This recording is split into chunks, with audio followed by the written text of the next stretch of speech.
Nasayod ka ba nga dunay usa ka tawo sa United Arab Emirates nga dunay koleksyon sa mga sakyanan nga moabot og 3,000 ka buok? Tungod sa iyang adiksyon sa sakyanan, gibansagan siya nga the Arab King of Cars kung kinsa siya. Ato siyang ilailahon karon sa atong episode nga naguluhan, The Arab with 3,000 Cars. Sa Emirates sa Abu Dhabi, makita kining usa ka museum nga dunay porma og piramid. Sulod niini, makita ang nagkalaing-laing klase sa mga talagsaon nga porma sa mga sakyanan. Kining maong koleksyon gipanag-iya sa usa ka Arabo nga ginganlan og Hamad. Si Hamad, usa ka retirado nga sundalo kansang hilig mao ang pagkolekta og mga sakyanan. Sulod sa 50 ka tuig, gihurot niya ang iyang panahon sa pagpalit, pag-ayo o pag-remodel sa mga sakyanan ug dinhi sa iyang museum sa Abu Dhabi niya kini gipark. Usa sa iyang gihimo, mao kining pinakadako nga Dodge car sa tibuok kalibutan nga dunay 3 ka mga kwarto, usa ka sala ug usa ka master's bedroom sa sulod. Ug kung kamo nagduda kung mudagan ba kini, tan-awan ninyo.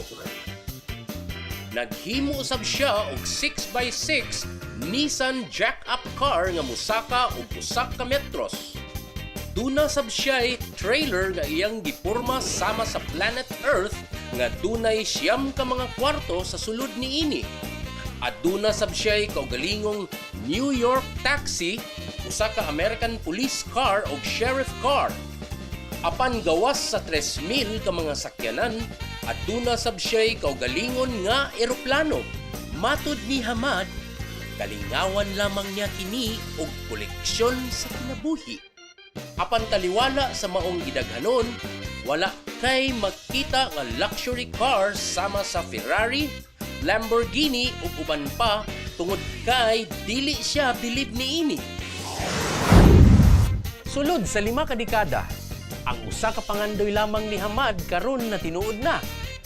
Karon, abli ang iyang museum sa tanang mga turista nga buot mulantaw sa nakabot niyang kalampusan.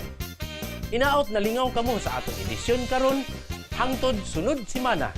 Ako na lamang si Marvin Kilig nga susama ni Blaze Pascal nagatuo nga mas maayo nga dunay kitay hustong kahibalo sa tanang mga butang kaysa nagatutok lamang kita sa kabutang.